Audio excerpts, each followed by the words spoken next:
Hey guys, Mike Bates, Bettendorf Stanford, bringing you another video today.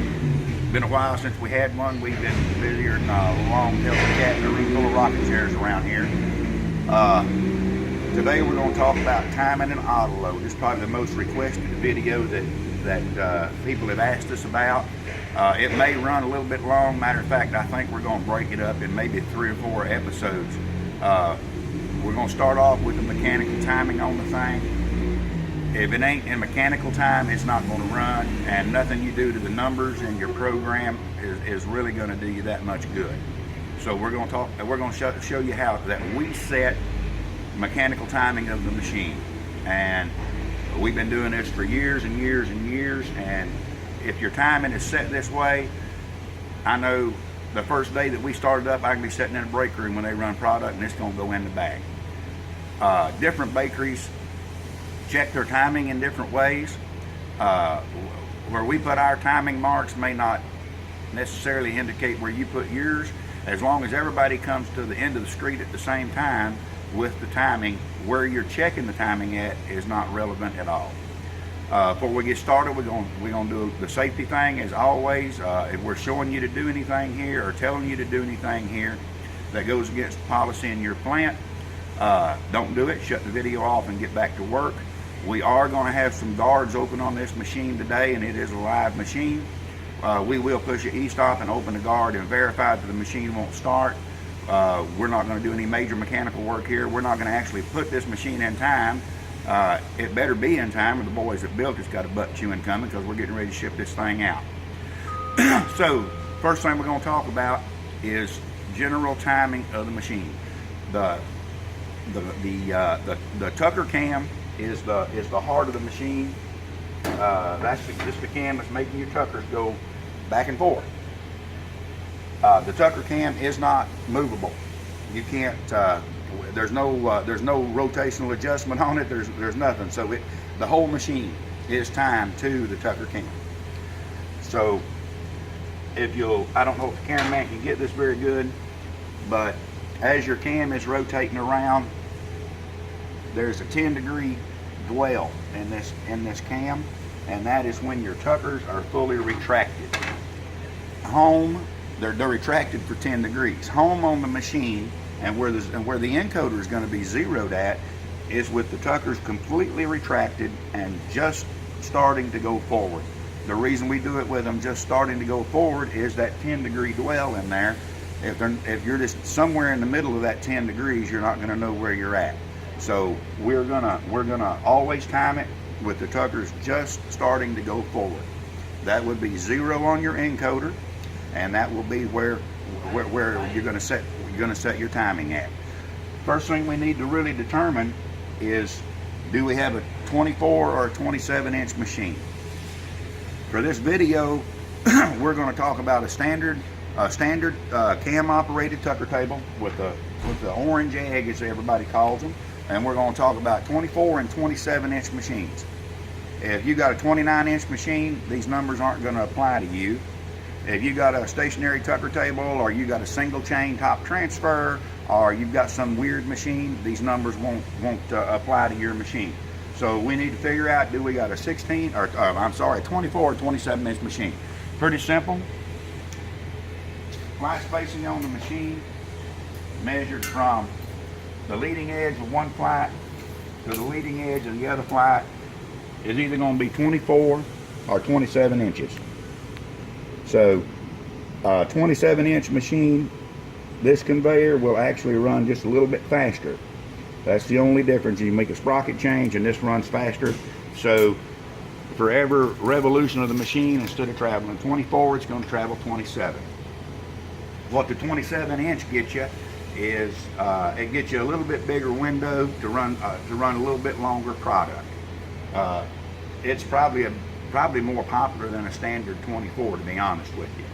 All right, so what we're going to do is we're going to jog this machine around until the tuckers are all the way retracted and just starting to go forward. Now, when we set them here in the plant, we actually take the power off of them. We put air on the brake disc, the calipers on the brake disc, and we actually roll the machine by hand. That's how close that we want to put our timing marks on there. Out in the field, you know, that's probably not necessary. You can just jog it around, but you need to be, you know, absolutely as close as you can be. So I'm gonna go ahead and jog this machine around till my tuckers are all the way back and just started to move forward. Now, I don't know if the cameraman can see our tuckers up here, but we'll see if we can get it stopped there where she needs to be.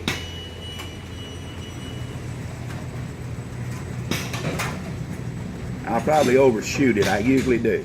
Okay, we know we overshot it just a hair, but that's close enough for what we're doing. Now the tucker cam, I'm gonna open the door, I'm gonna push the e-stop, I'm gonna try to verify this machine's not gonna start, and we're not gonna have our hands buried in there. We're just gonna open the door up here, take a guard off so you can see inside here.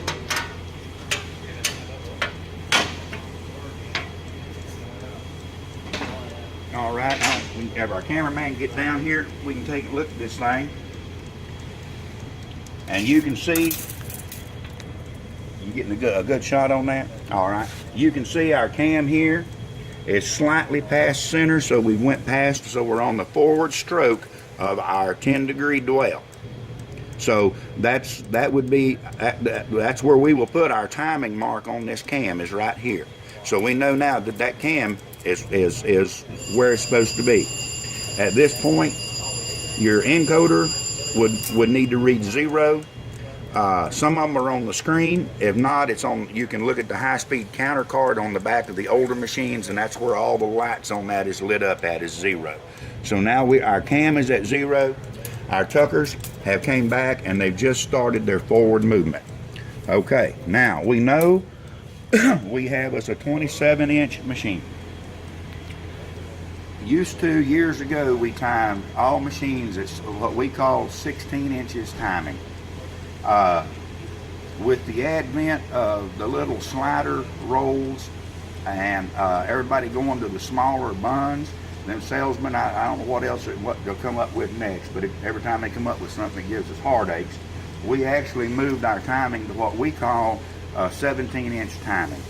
So what we're going to do now with our tuckers at our home position and our encoder at 0, we're going to take a measurement. You can do, we call it 17 because we measure from the center of our tucker pivot post.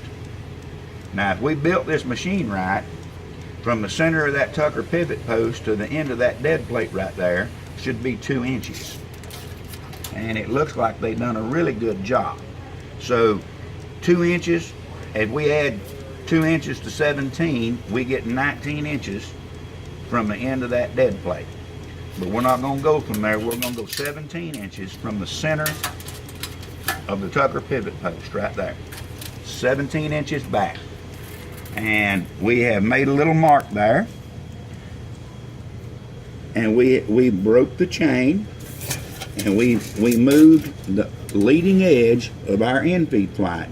Can you see that on the camera right there? The leading edge on that end feed flight is on that mark. Now, obviously, that's a 40 chain. That's a 1/2-inch pitch chain. If you have to air a 1/4 inch one way or the other, it's better to air on the short side than the long side. Now our end feed is in time with our tuckers, which, remember, we can't change our tucker. So now our end feed is in time with our tucker, which tells me that our product is going to arrive in the tuckers at the correct time. Now we have to time our top transfer. Our top transfer has to be timed to the end feed. So we're gonna jog this machine around now. We'll fade out here for a minute and come back, and we'll jog this machine around to how we set our timing on our top transfer.